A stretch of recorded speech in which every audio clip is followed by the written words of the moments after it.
Sa mga customer ng Maynilad at Manila Water, kaunting tiis pa po dahil ayon sa NWRB o ang National Water Resources Board, posibleng tumagal pa ang pagbabawas ng water pressure dahil sa El Nino. Nasa 189.51 meters ang level ng tubig sa Angat Dam, pero malayo pa ito sa 210 meters na kailangan bago matapos ang taon. Sa ngayon, bumaba na sa 38 cubic meters per second ang water allocation ng Maynilad at ng Manila Water. Mula sa dating 40 cubic meters per second, pinag-aaralan pa ng NWRB kung kailangan pa itong babaan.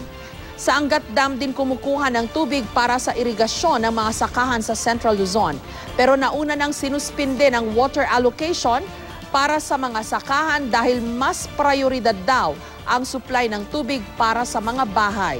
Ang pagtitipid ng tubig ay bilang paghahanda sa epekto ng El Nino. Pamahalaan naman natin pinaghahandaan din yung karampatang tulong sa mga magsasaka natin. Huwag mong aksahin yung mga tubig natin para po makatulong tayo dun sa paghahanda na ginagawa natin.